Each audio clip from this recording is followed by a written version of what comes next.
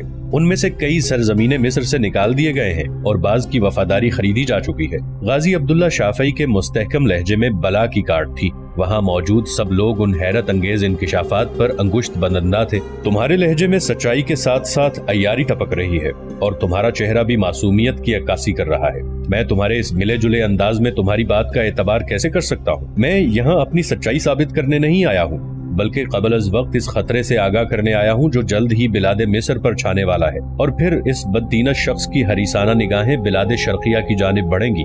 وہ بلا کا عیار اور چالاک شخص ہے، اس کے بارے میں آپ کا اندازہ نامکمل ہے۔ اگر اسے بر وقت نہ روکا گیا تو وہ ایوبی خاندان کو ان علاقوں سے ہمیشہ کے لیے محروم کر دے گا۔ غازی عبداللہ شافعی کا لہجہ بے حد سرد تھا۔ نجم الدین ایوب اس کی بات سن کر گہری سوچ میں ڈوب گیا۔ قدر توقف کے بعد اس نے سر اٹھا کر پوچھا، ممکن ہے جو تم بیان کر رہے ہو وہ سچ ہو، مگر میں تو یہاں زندان خانے میں قید ہوں، میں بھلا اب کیا کر سکتا ہوں؟ مجھے صرف آپ کی رضامندی کی ضرورت ہے، باقی کی فکر کرنا میرا درد سر ہوگا۔ آپ کو یہاں سے نکالنا اور مصر تک پہنچانا میری ذمہ داری ہے، اس کے پیچھے یقیناً تمہارا کوئی مفاد ہوگا۔ تم شاید یہ نہیں جانتے کہ میں کسی بھی غلط کام کے لیے حامی نہیں بھرتا۔ اگر غلط کام کروانا ہی مقصود ہوتا تو میں مقید و مجبور سلطان کے پاس نہ آتا، بلکہ کسی دوسرے برسر اقتدار ایوبی سلطان کی مدد حاصل کرتا۔ وہ زہر خند لہجے میں بولا، تم بولتے رہو، میں سن رہا ہوں۔ آپ کو بلاد مصر کی حکومت سے اپنے بھائی سیف الدین ابو بکر کو معزول کر کے اقتدار کا تخت خود سنبھالنا ہوگا۔ اس کا لہجہ فیصلہ کن تھا۔ یہ ناممکن ہے، میں اپنے باپ سے کیے ہوئے وعدے کو توڑ نہیں سکتا۔ اس نے مجھے اس کا اطابق صرف اس لیے مقرر کیا تھا کہ میں نگرانی کے ساتھ ساتھ اس کی حفاظت بھی کرتا رہوں۔ یہ سب جانتے ہوئے بھی یہ سارا کیا دھرا آپ کے اسی بھائی کا ہے۔ غازی عبداللہ شافعی کے لہجے میں حیرت اود کر آ گئی۔ تمہارا الزام ابھی ثابت نہیں ہوا کہ وہ ذمہ دار ہے۔ یاد رکھو کہ اگر میں کبھی مصر پہنچ گیا تو سب سے پہلے میں اسی بات کی چھان بین کروں گا، اس کے بعد یہ معاملہ قاضی کے پاس پیش کیا جائے گا۔ یاد رکھو اگر تم وہاں اپنا یہ الزام ثابت نہ کر پائے تو میں تمہیں ایسی عبرتناک سزا دلواؤں گا کہ تمہاری آنے والی نسلیں ہمیشہ یاد رکھیں گی۔ نجم الدین ایوب کے لہجے میں شیر کی سی گرج تھی۔ غازی عبداللہ شافعی کو بھی خوف کی شدید لہر اپنی ریڑھ کی ہڈی میں سرایت کرتی محسوس ہوئی۔ میں اب اجازت چاہوں گا، وہ بے دلی سے اٹھتا ہوا بولا۔ اس کے لہجے سے عیاں تھا کہ اسے مایوسی اٹھانا پڑی ہے۔ اسے نجم الدین ایوب کی آخری بات ناگوار گزری تھی۔ نجم الدین ایوب نے بھی لاپرواہی سے سر ہلا دیا۔ وہ بوجھل قدموں سے دروازے کی جانب بڑھ گیا۔ نجم الدین ایوب نے اس کے باہر نکلتے ہی مسحری سے ٹیک لگا لی۔ اسے اپنے بھائی سے اس قسم کی گھٹیا حرکت کی توقع ہرگز نہیں تھی۔ وہ سوچ رہا تھا کہ اگر یہی سچ نکلا تو اچانک درد کی تیز لہر اسے اپنے سینے میں اٹھتی ہوئی محسوس ہوئی۔ ابو خویلد شاید اس کی حالت بھانپ گیا تھا، تیزی سے آگے بڑھ کر اس کے جسم کو دبانے لگا۔ ادھر برقائی خان اپنے گھوڑوں کے ساتھ تھکا ماندہ ازقائی قبیلے کی بستی میں داخل ہوا۔